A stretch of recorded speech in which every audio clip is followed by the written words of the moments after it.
ሰላም ቅዱሳን እንደምን አላችሁ? የጌታችን የመድኃኒታችን የኢየሱስ ክርስቶስ ጸጋና ሰላም ከሁላችሁ ጋር ይሁን እያልሁኝ እንግዲህ የባለፈውን መርሃ ግብሬን ይዤ በፊታችሁ ቀርቤያለሁኝ።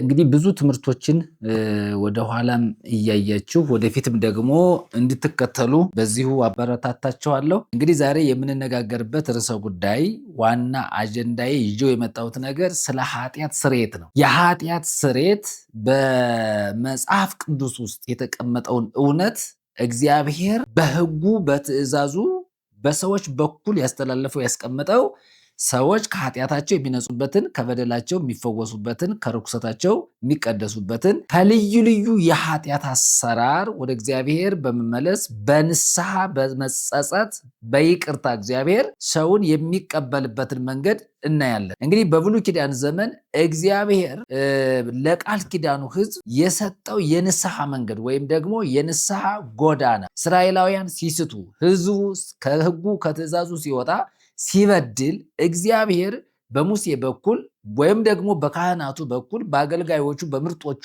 ወይም እግዚአብሔር ራሱ በመረጣቸው በነቢያቱ በኩል እስራኤል ከኃጢአቱ ከበደሉ እንዲመለስ እግዚአብሔር ትእዛዝ ይሰጣል ወይም ደግሞ በቃሉ በኩል ይናገራል። እግዚአብሔር እንግዲህ በብሉይ ኪዳን ዘመን የኃጢአት ስርየት እንዴት ይገኝ ነበር ብለን በምናስብበት ጊዜ እግዚአብሔር በስርየት መክደኛው ላይ ሆኖ የሚናገር እንደነበር በስርየት መክደኛው ላይ ሆኖ ሙሴን ያወራው ያነጋግረው እንደነበረ መጽሐፍ ቅዱሳችን ምስክርነት ይሰጣል። በብሉይ ኪዳንም ዘመን በአዲስ ኪዳንም ዘመን ኃጢአትን ይቅር የሚል እግዚአብሔር ብቻ ነው። እግዚአብሔር ምን ብሎ ይናገራል?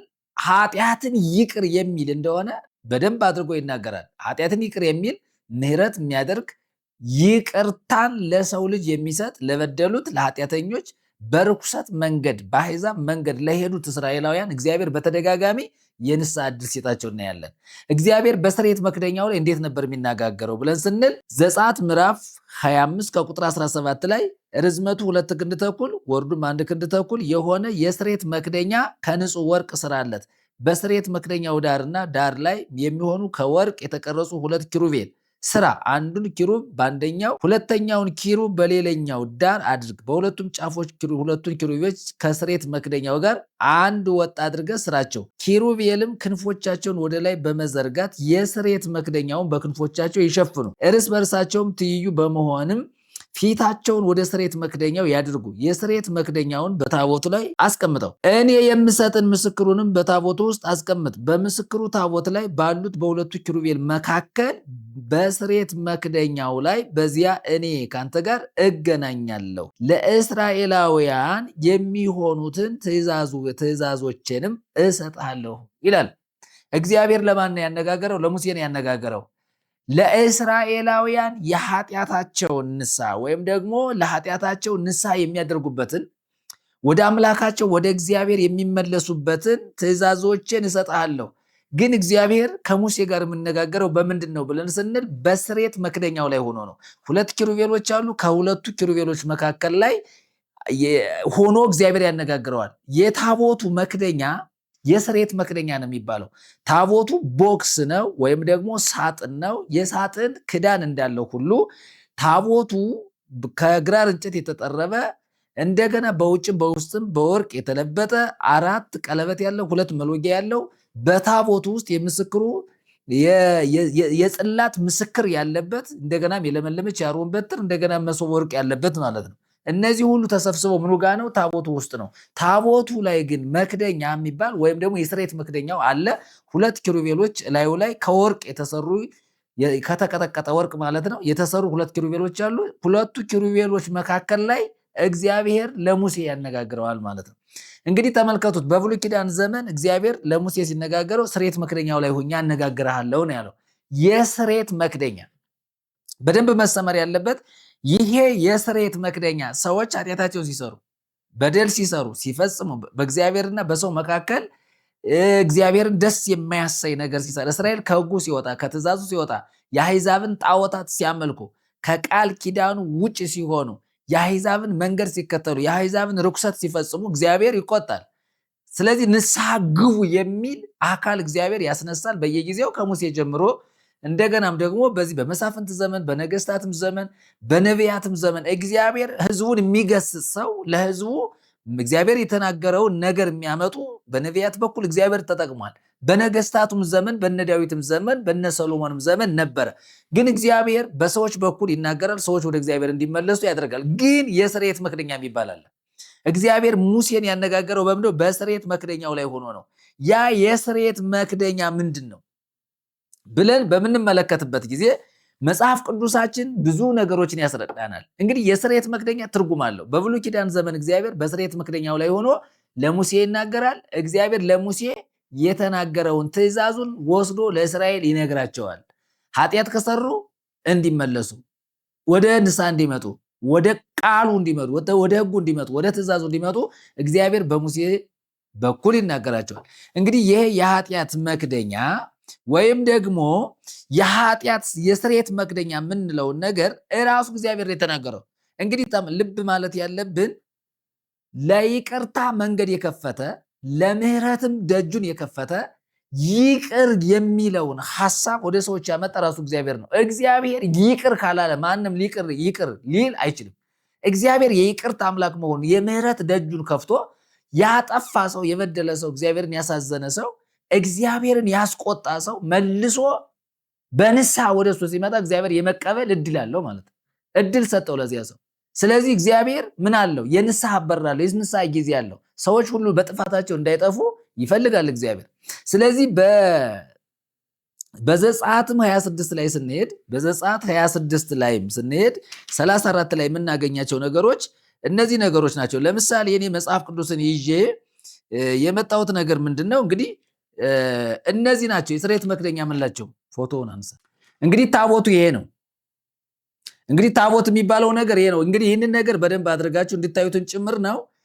ይሄ እጅ ላይ የተቀመጠው ነገር ይሄ ታቦት ነው። ታቦቱ ነው። በደንብ ይታይ ከሆነ ይሄ ታቦት ነው። እንግዲህ 2 መሎጊያ ነው ያለው፣ 4 ቀለበት ነው ያለው። ኪሩቤሎች እነዚህ ናቸው። እነዚህ ነገሮችንም ስንመጣ በምናይበት ጊዜ ይቺ ራሷ ምንድነች? መቅረዝ ነች። ይቺ መቅረዝ ነች። እንግዲህ በብሉይ ኪዳን ዘመን መቅረዝ ትባል የነበረችው ይቺ ነች። ይቺ ምንድነች? መቅረዝ ነች። እንደገናም ደግሞ እዚህ ጋር ስንመጣ ደግሞ ምንድነው? ገበታ ነው። ገበታው ምንድነው? የህብስት ማስቀመጫ ነው። ስለዚህ እዚህ ጋር የተቀመጡት ምን አለ?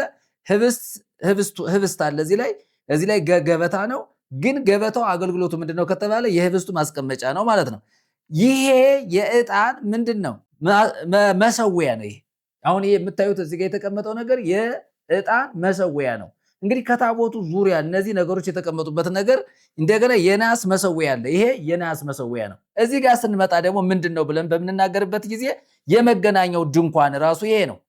እንግዲህ የመገናኛው ድንኳን ማለት ይሄ ነው። እዚህ ውስጥ ደግሞ ራሱን የቻሉ ምን አሉ? እቃዎች አሉ። እነዚህ እቃዎች አሉ። የናስ መሰዊያ አለ፣ የመታጠቢያ አለ፣ የመታጠቢያ ሰን አለ፣ የነሐስ መሰዊያ አለ፣ እንደገና የወርቅ ጠረጴዛ አለ። እነዚህ የወርቅ ጠረጴዛ ናቸው። የናስ መሰዊያ ነው።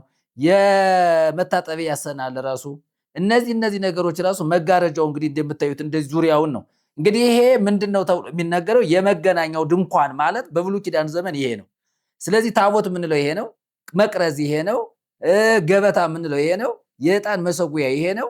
እንደገና የናስ መሰዊያ የሚባሉት እነዚህ ነገሮች ናቸው። እነዚህ ነገሮች በብሉይ ኪዳን ዘመን ብዙ ጊዜ ትርጉም ይሰጣቸው የነበሩ ብዙ ነገሮችን ያከናወኑ እግዚአብሔር ይጠቀምባቸው የነበረው ለቃል ኪዳኑ ታቦት ወይም ደግሞ ለመገናኛው ድንኳን አገልግሎት የሚሰጡ ንዋየ ቅድሳት የሚባሉት ነገሮች ናቸው። እነዚህ ኦርደራቸውን ጠብቀው በብሉይ ኪዳን ዘመን የምናያቸው ናቸው። ስለዚህ የብሉይ ታቦት ብለን ስንል ይሄ ማለት ነው። የስርየት መክደኛ ብለን ስንናገር የሁለቱ ኪሩቤል እግር የቆመበት ይሄ ክዳኑ የስርየት መክደኛው ማለት ነው። እዚህ ላይ ሆኖ እግዚአብሔር ለሙሴ ምን ይለዋል? ይናገረው ነበር። ስለዚህ የስርየት መክደኛው ወደ አዲስ ኪዳን ስናመጣው የስርየት መክደኛው አጠቃላይ ማንን ነው የሚወክል? ኢየሱስን ነው የሚወክለው። በብሉይ ኪዳን ዘመን የስርየት መክደኛ ነበረ። በስርየት መክደኛው ላይ ሆኖ እግዚአብሔር ይናገራል። ወደ አዲስ ኪዳን ስናመጣው የስርየት መክደኛው ትክክለኛው ማን ነው? በአዲስ ኪዳን ኢየሱስ ነው። የሰው ልጅ ሁሉ ኃጢአት የተከደነበት፣ የሰው ልጅ ሁሉ ኃጢአት ይቅርታን ያገኘበት፣ ሰው ከእግዚአብሔር ከአምላኩ ጋር የታረቀበት መንገድ በክርስቶስ ኢየሱስ በመታረቅ ስለሆነ፣ ስለዚህ የስርየት መክደኛውን እንደዚህ ብለን ካየነው እንግዲህ በቃል ብቻ ሳይሆን በስዕላዊ መግለጫ ለማስረዳት ሞክሬያለሁኝ። እነዚህ ነገሮች መጽሐፉ ላይ እንደውም ሲናገር እዚሁ ክፍል ላይ ሲነገር አሁን እንደምታዩቸው እነዚህ ነገሮች ሳነባቸው የእግዚአብሔር የመዋጀት ኪዳን ለሚያመልከው ሰው እያንዳንዱን ዕቃ የትምህርት መሳሪያ በማድረግ በድንኳኑ ውስጥ የተቀመጠው ነው። የሌዋውያን ቀሳውስት የግብፃውያንንም ስም ምናልባት ልምምዳቸው በመጨመር ስለ ታቦቱ ግልጽ የሆነ ትኩረት ሰጥተውታል። ዝርዝር የአሰራር መንገዶችና መስፈርቶች ግልጽ ሆነው በዘጸአት 25-40 ባለው ክፍል ስለተቀመጡ እነዚህን ዕቃዎች እንደገና ለመስራት ይቻላል ይላል። ስለዚህ እነዚህ ነገሮች መጽሐፍ ቅዱስን በደንብ አድርጎ በማብራራት በደንብ ይናገራል እና በታቦቱ ላይ እንግዲህ የስርየት መክደኛው እነዚህ ነው። እግዚአብሔር የሚናገረው እዚህ ላይ ነው። እንግዲህ በሌላም በኩል ስንመጣ ዘጸአት 31 ላይም ስንመጣ የምናገኘው ነገር ይሄ ነው። እንግዲህ ለምንድን ነው ትክክለኛ የመጽሐፍ ቅዱስን ትምህርት ስርየት መክደኛ በምናነሳበት ጊዜ በደንብ አድርገን መነጋገርም ስላለብን ማለት ነው እና በዘጸአት ምዕራፍ 31 ቁጥር 7 ላይም ስንመጣ የምናገኘው ሐሳብ አለ። ይኸውም የመገናኛውን ድንኳን የምስክሩን ታቦት በላዩ ላይ ካለው ከስርየት መክደኛው ጋር ሌሎች የድንኳኑን መገልገያ ዕቃዎች ሁሉ፣ ጠረጴዛውን ከነ ዕቃዎቹ፣ ከንጹህ ወርቅ የተሰራውን የወርቅ መቅረዝ ከነ ዕቃዎቹ፣ የዕጣኑን መሰዊያ፣ የሚቃጠል መስዋዕት መሰዊያውን ከነ ዕቃዎቹ፣ ሰኑን ከነ ማስቀመጫው፣ ከፈትል የተሰሩ ልብሶችን፣ ይኸውም የካህኑን የአሮንን የተቀደሱ ልብሶችንና ካህናት የሆነው ሲያገለግሉ የሚለብሷቸውን የወንድ ልጆቹን ልብሶች፣ እንዲሁም የመቅደሱ የሆነውን ቅባት ዘይትና ጣፋጭ ሽታ ያለውን ዕጣን እንዲሰሩ ነው። ልክ እኔ እንዳዘዝሁ ያብጇቸው ነው የሚለው እግዚአብሔር። ስለዚህ እነዚህ አሁን ቅድም ያሳየኋችሁ በስዕል ያየናቸው ነገሮች በአጠቃላይ እግዚአብሔር እንደተናገረው የተሰሩት ስራ ናቸው። እነዚህንን እግዚአብሔር ነው ተናግሮ የሰሩ በተናገረበት አውድ እያንዳንዱ ከእግዚአብሔር አፍ በወጣው ቃል መሰረት እነዚህ ነገሮች ተሰርተዋል። እንግዲህ ይህንን ለምን አደረገ እግዚአብሔር ብለን ስንመለከት በብሉይ ኪዳን ዘመን እግዚአብሔር የስርየት መክደኛ ነበረው። በስርየት መክደኛው ላይ ሆኖ ነው ሰውን ያነጋገር የነበረው። ሙሴን ያናገረው እግዚአብሔር እንደዚያ ነው። ስለዚህ በብሉይ ኪዳን ዘመን ስንመለከት እግዚአብሔር ኃጢአትን ይቅር የሚልበት መንገድ የቱ ጋ ነው ስንል በስርየት መክደኛው ነው። ከዚያሳ ለስርየት መክደኛው ሐሳቡን እግዚአብሔር እንዲህ ከተናገረ ኃጢአተኛው ሰው ምን ማድረግ ነበረበት? ለምሳሌ የበደለ ሰው፣ ኃጢአት የሰራ ሰው፣ ጣዖት ያመለከ ሰው፣ የአሕዛብን ልምምድ የተከተለ ሰው፣ ከእግዚአብሔር ከቃሉ ከሕጉ ከትእዛዙ ውጭ የሆነ ሰው፣ በእግዚአብሔር ላይ ያመፀ፣ በእግዚአብሔር ላይ አልታዘዝም ብሎ ኮብልሎ የሄደ አንድ እስራኤላዊ ኃጢአቱን በምንድን ነው እግዚአብሔር ይቅር ሊለው የሚችለው ብለን በምናስብበት እንግዲህ በብሉይ ኪዳን ዘመን ካህናት ራሳቸውን አሉ፣ ሌዋውያን አሉ፣ ራሱ ህዝቡ እስራኤል አለ። እያንዳንዱ ነገር ኦርደሩን በጠበቀ መንገድ እግዚአብሔር በሰጠው ትእዛዝ መሰረት ይኖራል። ስለዚህ የብሉይ ኪዳን የኃጢአትን ስርየት ስንመለከት ህጉን ይነበብላቸዋል። በህጉ መሰረት ሰምተው ተገንዝበው የተሰጣቸው ቃል ኪዳን አለ። በቃል ኪዳኑ መሰረት ካህኑ ወይም ነቢዩ ይናገራል፣ ወደ ንስሐ ይመጣሉ። ኃጢአት የሰራ ሰው ያለ ደም መንጻት አይችልም። በብሉይ ኪዳን ዘመንም ስንመጣ ሰዎች ኃጢአት ሲሰሩ ሲበድሉ ለበደሉት በደል፣ ላጠፉት ጥፋት፣ ለፈጸሙት ርኩሰት ምን ያደርጋሉ? ለኃጢአት ስርየት የሚሆን ምን ይዘው ይመጣሉ? በግ፣ እንስሳ ይዘው ይመጣሉ። ዋኖስ ይዘው ይመጣሉ ማለት ነው። ኮርማ ይዘው ይመጣሉ።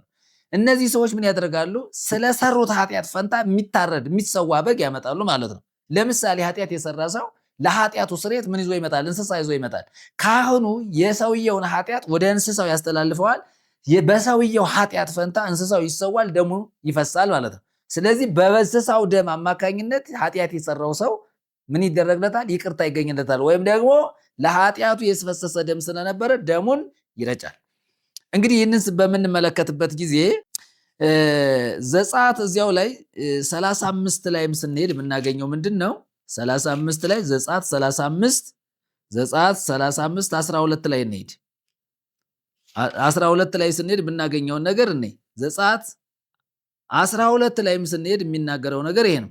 የመገናኛውን ድንኳን ከነ ድንኳኑና ከነ መደረቢያው ማያያዣዎችን፣ ክፈፎችን፣ አግዳሚዎችን፣ ቋሚዎችንና መሰረቶችን፣ ታቦቱን ከነ መሎጊያዎቹ፣ የስርየት መክደኛውንና የሚሸፍነው መጋረጃ፣ ጠረጴዛውንም ከነ መሎጊያቸው፣ ዕቃዎችን ሁሉ፣ የሐልወቱን ህብስት፣ ለመብራት የሆነውን መቅረዝ ከነ ዕቃዎቹ፣ ቀንዲሎቹንና ለመብራት የሚሆነውን ዘይት፣ የዕጣን መሰዊያውን ከነ መሎጊያዎች ቅባት ዘይቱንና ጣፋጭ ሽታ ያለውን ዕጣን በመገናኛው ድንኳን ደጃፍ ላይ የሚሆነውን የመግቢያ መጋረጃ የሚቃጠል መስዋዕት መሰዊያውን ከናስ መጫሪያው መሎጊያዎቹ እያለ ይቀጥላል። ምን ማለት ነው? እነዚህ ነገሮች ሁሉ በቅደም ተከተላቸው መቀመጥ መቻል አለባቸው። ለምን? እግዚአብሔር ያዘዘው መንገድ ስለሆነ ማለት ነው። ስለዚህ የስርየት መክደኛው ከብዙ ንዋየ ቅድሳት ጋር በመገናኛው ድንኳን የሚቀመጣለ፣ በቅድስተ ቅዱሳን ውስጥ የሚቀመጣለ፣ በታቦቱ ውስጥ ራሱ የሚያድር ነገር አለ። እግዚአብሔር በተናገረው መሰረት ለሙሴ ባወራው መሰረት እያንዳንዱ ንዋየ ቅድሳት በዘፈቀድ የተሰራ አይደለም። ሙሴ በራሱ ሐሳብ፣ ኤልያብ፣ ባስልኤል በራሳቸው ግንዛቤ በራሳቸው መረዳት የሰሩት ያ ንዋየ ቅድሳት ያ እያንዳንዱ በእግዚአብሔር ሐሳብ የነበረ በልቡ የነበረውን እግዚአብሔር ነገራቸው። በዚያ መሰረት ንዋየ ቅድሳቱ የመገናኛው ድንኳን የመቅደሱ ንዋየ ቅድሳት እንደዚያ ተሰራ። ግን ዙሮ ስለ ኃጢአት ስርየት ስለሆነ የምናወራው የኃጢአት ስርየት በብሉይ ኪዳን ዘመን እንዴት ነበር የኃጢአት ስርየት የነበረው? ቅድም እንደተናገርኳችሁ በስርየት መክደኛው ላይ እግዚአብሔር ይናገራል። ያ የስርየት መክደኛ መነሻ ነው። ከዚያ ወደ ህዝቡ ሲወርድ ኃጢአት የሰራ እስራኤላዊ ምን ማድረግ አለበት? ለኃጢአቱ ምትክ የሚሆን እንስሳ ማምጣት አለበት ማለት ነው። እና ዘሁልቁ 7 ላይ እንሂድና እንመልከት። ዘሁልቁ 7 ላይ እንሂድና መጽሐፉ የሚለውን ነገር እኔ እግዚአብሔር የተባረከ ይሁን። ስለዚህ በዘሁልቁ ምዕራፍ 7 ከቁጥር 89 ላይ ስንሄድ የምናገኘው ነገር በትክክል እግዚአብሔር ሙሴን እንዳነጋገረው በስርየት መክደኛው ላይ ሆኖ እግዚአብሔር እንዳነጋገረው በትክክል የሚያሳየን ነገር በዘሁልቁ ምዕራፍ 7 ከቁጥር 89 ላይ ሙሴም ከእግዚአብሔር ጋር ለመነጋገር ወደ መገናኛው ድንኳን በገባ ጊዜ ከምስክሩ ታቦት መክደኛ በላይ በሁለቱ ኪሩቤል መካከል ድምፅ ሲናገረው ሰማ፣ አነጋገረውም ይላል። እግዚአብሔር የቱ ጋር ነው ያነጋገረው? ስርየት መክደኛው ላይ። ማንን? ሙሴን። እግዚአብሔር በትክክል ሙሴን ያነጋገረበት የቱ ጋር ነው ከተባለ እንግዲህ በሲና ተራራ እግዚአብሔር እንዳነጋገረው ከእግዚአብሔር ጋር ንግግር እንዳደረገ እንደቆየ ግልጽና ግልጽ ነው። እዚህ ላይ ስንመጣ ግን መጽሐፍ ቅዱስ የሚናገረን በስርየት መክደኛው ላይ ሆኖ እግዚአብሔር አነጋገረው። እንግዲህ እግዚአብሔር የተናገረበት ስፍራ በሲና ተራራ ላይ ተናግሯል። እግዚአብሔር በስርየት መክደኛው ላይ ሆኖ ለሙሴ እግዚአብሔር እንደተናገረው መጽሐፍ ቅዱስ ይናገራል። እና በዚህ በብሉይ ኪዳን ዘመንም እንደው ዳዊት ከተናገረው አንጻርም ስንመጣ ዳዊት ኃጢአትን ይቅር የሚል እግዚአብሔር እንደሆነ በብዙ መንገድ ተናግሯል። በብዙ መንገድ። ስለዚህ በብሉይ ኪዳን ዘመን የኃጢአትን ስርየት ስንመለከተው ቀጥታ የሚያመጣው ወደ ምንድን ነው? ወደ እንስሳት ነው። የግድ ሰውየው ኃጢአት ሲሰራ የሰራውን ኃጢአት ይቅር እንዲለው እግዚአብሔር ስለ ሰውየው የግድ እንስሳ መሰዋት አለበት፣ መታረድ አለበት፣ የእንስሳ ደም መፍሰስ መቻል አለበት። ያ በሰውየው ኃጢአት ምክንያት በጉ ይሰዋል፣ ደሙ ይረጫል። ካህኑ ስለ ራሱ፣ ስለ ቤተሰቡ፣ ስለ ህዝቡ፣ ስለ እያንዳንዱ ሰው መስዋዕት ይዞ አቅርቦ ሰውቶ ደም ይዞ ይገባል ወደ ቅድስተ ቅዱሳን። እንግዲህ ይሄ የሚሆነው እግዚአብሔር የህዝቡን ኃጢአት ለማስተስረይ የተጠቀመበት መንገድ በህዝቡ ኃጢአት ፈንታ የሚታረድ እንስሳ ነው። በብሉይ ኪዳን ዘመን እንደዚህ ነው። ግለሰቡ ለራሱ እንስሳ ማምጣት አለበት። በአዲስ ኪዳን ግን ግለሰቡ በራሱ እንስሳ ዞ ማምጣት አይችልም። በጣም ልዩነቱ ደስ የሚለው ነገር በአዲስ ኪዳን ግለሰብ ስለ ራሱ ኃጢአት እንደ ብሉይ ኪዳን በግ፣ ዋኖስ፣ ኮርማ ይዞ ማምጣት አይችልም። የአዲስ ኪዳን መስዋዕት የተሰዋው ደሙን ያፈሰሰው ክርስቶስ ነው። ስለ ኃጢአታችን ስለኛ ፈንታ ምትክ ሆኖ የታረደው የተሰዋው ክርስቶስ ስለሆነ ማለት ነው። እንዲያው አጠር አድርጌ መልእክቴን ለማቋጨት ብዙ ነገሮችን ስለምቀጥል የኃጢአት ስርየት በብሉይ ኪዳን ዘመን ስንመጣ እንግዲህ ዕብራውያንን እንዲያው ባጭሩ ሁለቱንም ስለሚያብራራ ማለት ነው። ሁለቱንም ስለሚያብራራ ብሉይንም አዲሱንም የሁለቱንም ሐሳብ ጠቅልላ አድርጎ ዕብራውያን ስለሚያወራ ወደ ዕብራውያን መልእክት በመሄድ በብሉይ ኪዳን ዘመን የፈሰሰ የእንስሳ ደም አለ፣ በአዲስ ኪዳን ደግሞ የፈሰሰ የክርስቶስ ኢየሱስ ደም አለ። ስለዚህ ምን ብሎ ይናገራል? ዕብራውያን 9 ላይ ስንሄድ በምድራዊ ድንኳን የሚደረግ አምልኮ ነበረ። የመጀመሪያው ኪዳን የአምልኮ ስርዓትና ምድራዊ መቅደስ ነበረው። ድንኳን ተተክሎ ነበረ። በመጀመሪያው ክፍል መቅረዙ፣ ጠረጴዛውና የመስዋዕቱ ህብስት ነበረበት። ይህም ስፍራ ቅድስት ይባላል። ከሁለተኛው መጋረጃ በስተኋላ ቅድስተ ቅዱሳን የተባለ ክፍል ነበር። በዚያም ውስጥ የወርቅ ማዕጠንትና በወርቅ የተለበጠው የኪዳኑ ታቦት ነበሩ። ይህም ታቦት መና ያለበትን የወርቅ መሶብ የለመለመችውን የአሮንን በትርና ኪዳኑ የተጻፈበትን ጽላት ይዟል። በታቦቱም ላይ የስርየት መክደኛውን የሚጋርዱ የክብር ኪሩቤል ነበሩ። አሁን ግን ስለ እነዚህ ነገሮች በዝርዝር መናገር አንችልም ነው የሚለው። ተመልከቱት። የስርየት መክደኛውንም የዕብራዊው ጸሐፊ ሲናገር የሚያወራው በታቦቱ ላይም የስርየት መክደኛውን የሚጋርዱ የክብር ኪሩቤል ነበሩ ይልና አሁን ግን ስለነዚህ ይናገራል። በብሉይ ኪዳን ብያቸዋለሁ። እግዚአብሔር የሚናገረው በምን ላይ? በስርየት መክደኛው ላይ የሚናገረው የለመለመች የአሮን በትር አለች፣ የኪዳኑ ታቦት ወይም ምስክር አለ፣ ጽላቱ አለ፣ የለመለመች የአሮን በትር አለች፣ መሶበ ወርቁ አለ። እነዚያ ነገሮች ላይ በላዩ ላይ እግዚአብሔር ነበር ሲናገር የነበረው። አሁን ስለነሱ ልንናገር አንችልም። ሁሉም በዚህ መልክ ከተዘጋጀ በኋላ ካህናት አገልግሎታቸውን ለመፈጸም ዘወትር ወደ ድንኳኒቱ መጀመሪያ ክፍል ይገባሉ። ነገር ግን ወደ ውስጠኛው ክፍል የሚገባው ሊቀ ካህናቱ ብቻ ነበር። ወደ ማን? ወደ ቅድስተ ቅዱሳን የሚገባው ካህኑ ብቻ ነው። ሊቀ ካህኑ ብቻ ነው። ሌላ ሊገባ አይችልም። የሚገባውን በዓመት አንድ ጊዜ ብቻ ሲሆን ስለ ራሱን ኃጢአትና ሕዝቡ ባለማወቅ ስላደረገው ኃጢአት የሚያቀርበውን ደም ሳይዝ ከቶ አይገባም ነበር ይላል። እንግዲህ በብሉይ ኪዳን ዘመን ወደ ቅድስተ ቅዱሳን ለመግባት ስለ ራሱ፣ ስለ ሕዝቡ፣ ስለ እያንዳንዱ እስራኤላዊ፣ ስለ እያንዳንዱ አይሁዳዊ እያንዳንዱ ሰው በነፍስ ወከፍ እንስሳ ያመጣል። እንስሳ አምጥቶ ምን ያደርጋል? ይሰዋል። ያመጣሉ። ኃጢአት የሰሩ ሰዎች፣ በደል የሰሩ ሰዎች እንስሳ ይዘው ይመጣሉ። ካህኑ ምንድነው ስራው? የሰዎችን ኃጢአት ወደ በጉ ማስተላለፍ ነው። በሰውየው ኃጢአት ፈንታ፣ በኃጢአተኛው ሰው ፈንታ የሚታረደው እንስሳው ነው። የመጣው እንስሳ ማለት ነው። የመጣው እንስሳ ይታረዳል፣ ደም ይፈሳል። ካህኑ ስለራሱ፣ ስለ ቤተሰቡ፣ ስለ ህዝቡ ደም ያፈሳል። ከዚያ ደሙ ምን ይሆናል? ወደ ቅድስተ ቅዱሳን ይወስዳል። በዓመት አንድ ጊዜ ነው የሚገባው። ይሄ የብሉይ ኪዳን ህግ ነው። በዓመት አንድ ጊዜ ብቻ ሲሆን ስለ ራሱ ኃጢአትና ስለ ህዝቡ ባለማወቅ ስላደረገው ኃጢአት የሚያቀርበውን ደም ሳይዝ ከቶ አይገባም ነበር። ወደ ቅድስተ ቅዱሳን ለመግባት ደም ሳይዝ መግባት አይችልም። የመጀመሪያይቱ ድንኳን ቆማ እስካለች ድረስ ወደ ቅድስተ ቅዱሳን የሚወስደው መንገድ ገና እንዳልተገለጠ መንፈስ ቅዱስ ያሳያል ይልና ይህም ለአሁኑ ዘመን ምሳሌ ሲሆን የሚቀርቡት መባና መስዋዕት የሚያመልከውን ሰው ህሊና ፍጹም ሊያደርጉ አልቻሉም ይላል። በጣም የሚገርመው ነገር ይሄ ሁሉ ተደርጎ ማለት ነው የሰውን ህሊና ሊያነጻ የሚችል ምንም ነገር የለም። ካህኑ ስለ ራሱ ኃጢአት፣ ስለ ቤተሰቡ፣ ስለ ህዝቡ ደም ይዞ ነው የሚገባው። ካህኑ ወደ ቅድስተ ቅዱሳን በዓመት አንድ ጊዜ ገብቶ የእንስሳ ደም ይዞ ነው የገባው። ደም ነው ይዞ የገባው። ምክንያቱም ህዝቡ ስላደረገው ኃጢአት፣ ስለፈጸመው ርኩሰት። እንግዲህ እስራኤላውያን በህይወት ዘመናቸው ብዙ ነገር ፈጽሟል። ከአሕዛብ ጋር ያልሆኑት ነገር የለም። የእግዚአብሔርን መንገድ በመጣስ የእግዚአብሔር ህግ ባለማክበር እግዚአብሔር ያዘነበት የተቆጣበት ዘመን ነበር። ብዙዎች የተቀሰፉበት፣ ብዙዎች የሞቱበት፣ የእግዚአብሔር ቁጣ በሰዎች ላይ የነደደበት ጊዜ ማለት ነው። እግዚአብሔር ባየውና በሰማው ነገር የሚፈርድበት ዘመን። ምክንያቱም ኃጢአት ሲሰሩ እግዚአብሔር ይቆጣል፣ ይጠፋል። ነገር ግን ያ የእንስሳ ደም ወደ ቅድስተ ቅዱሳን ካህኑ ይዞት ቢገባም እንኳን የሰውን ህሊና ነው የሚለው። ቁጥር 9 ይህም ለአሁኑ ዘመን ምሳሌ ሲሆን ይልና የሚቀርቡት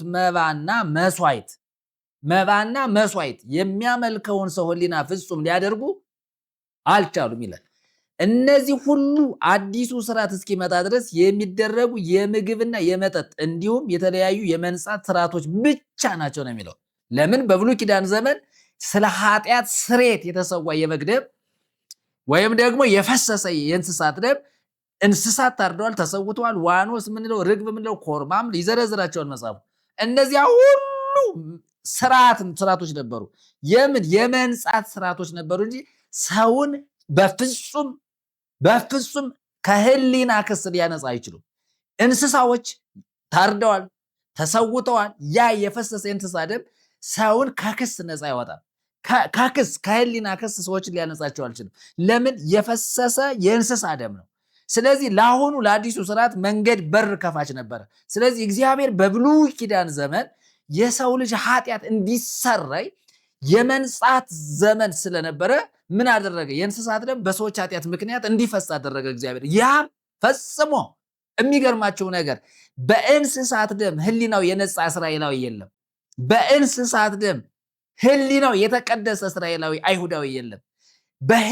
በእንስሳት ደም፣ በበግ ደም፣ በኮርማ ደም ካህናት ራሳቸው አገልጋዮቹ ካህናት፣ ሌዋውያን፣ እስራኤል ህዝቡ ሳይቀር የቃል ኪዳኑ ሰው ራሱ እያንዳንዱ ከህሊና ክስ ሊነጻ አልቻለም። የሚገርመው ያ ሁሉ እንስሳ ተሰውቶ ታርዶ ደም ፈሶ ወደ ቅድስተ ቅዱሳን በዓመት አንድ ጊዜ ካህኑ ይዞት ገብቶ የራሱን ቤተሰብም የራሱንም ህሊና የካህናቱም ህሊና የህዝቡም ህሊና የእስራኤላውያን ወይም የእያንዳንዱ አይሁድ ህሊና የሚገርመው ነገር በእንስሳት ደም ሊነጻ አልቻለም። በፍጹም አልነጻም። ከህሊና ክስ ነፃ የሆነ አንድ አይሁዳዊ የለም። ምክንያቱም ፍጹም የሆነው ክርስቶስ እስኪመጣ ድረስ የሰውን ህሊና ማንጻት የሚችል የእንስሳት ደም አልነበረም። ብቃት ያለው ማለት ነው። በጣም የሚገርመኝ ነገር በዕብራውያን መልእክት በደንብ አድርጎ ነው የሚናገረው። እያንዳንዱን ሰውን ከህሊና ክስ የሚያነጻ ኃይል፣ ሰውን ከህሊና ክስ ማንጻት የሚችል መቀደስ የሚችል ነፃ ማድረግ የሚችል ያለ ክስ እንዲኖር የሚያደርግ ደም አልነበረም። ምክንያቱም የፈሰሰ የእንስሳት ደም ነው። ስለዚህ በብሉይ ኪዳን ዘመን እግዚአብሔር የሰው ኃጢአት እንዲነጻ፣ የሰው ርኩሰት እንዲነጻ፣ የሰው አለመታመን፣ በእግዚአብሔር አለመደገፍ፣ በአጠቃላይ በእግዚአብሔር ላይ ባላቸው ክፉ ነገር ላይ እግዚአብሔር ያመጣው ነገር ምንድን ነው? የተናገረው ነገር በእንስሳት ደም የመንጻት ስርዓት እንዲፈጽሙ ነው። ያም ሰውን አላነጻም። ተመልከቱት። ያ ሁሉ ዋጋ ተከፍሎ ያ ሁሉ ዋጋ ሰው በነፍስ ወከፍ በግ፣ እንስሳ፣ ዋኖስ፣ ኮርማ እየጎተተ አምጥቶ በፍጹም ሊነጻ አልቻለም። በጉ ታርዶ ደሙ ፈሶ ተመልሶ ሰውየው ሲሄድ ከህሊና ክስ ነጻ አይደለም። ህሊናው ይከሰዋል ስላደረገው ኃጢአት፣ ስለበደለው በደል፣ ስለፈጸመው ርኩሰት፣ ስለፈጸመው አለመታዘዝ፣ በቃ በውስጡ ስላደረገው ነገር ያ ክስ አለበት ማለት ነው። ከዚህ ነጻ ሊያወጣ የሚችል አንዳች አልተገኘም ማለት ነው። ያ ሁሉ ድካም ከንቱ፣ ያ ሁሉ ድካም ከንቱ።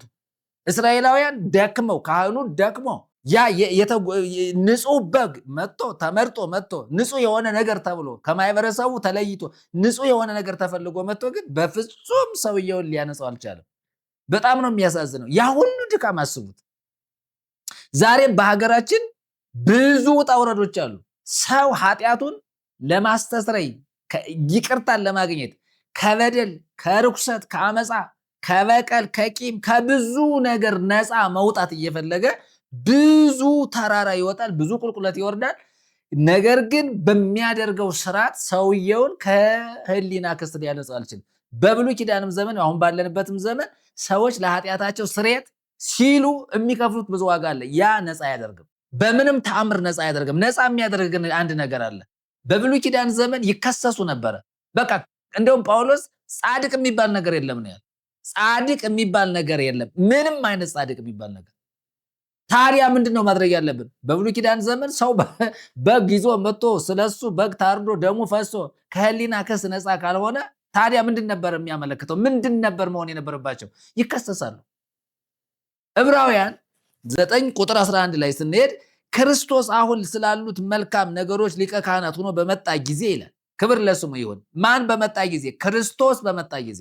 ክርስቶስ እስኪመጣ ድረስስ በእንስሳት ደም አማካኝነት የሰው ልጅ ኃጢአት ወይም የእያንዳንዱ የእስራኤል ኃጢአት ወይም ደግሞ የአይሁዳዊው ኃጢአት በምን ምክንያት ይነጻል? በደም አማካኝነት። ግን ከህሊና ክስ ግን ነጻ አይደለም። በጣም ትልቁ ፖይንት ምንድን ነው?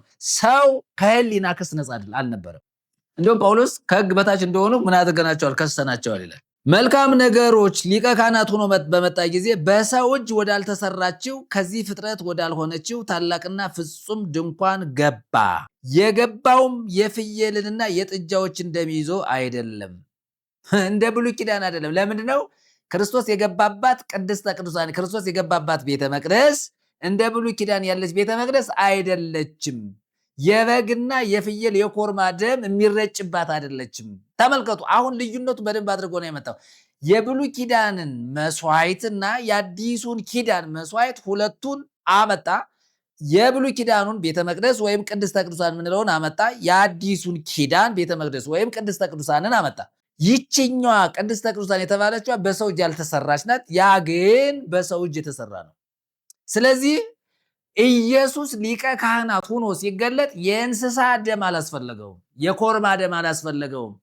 የዋኖስ ደም አላስፈለገውም። የምንም አይነት እንስሳ ንጹህ የሆነ እከክ የሌለበት ቁስል የሌለበት ሰባራ ያልሆነ ነውር አልባ የሆነ እንስሳ አላስፈለገውም ኢየሱስ።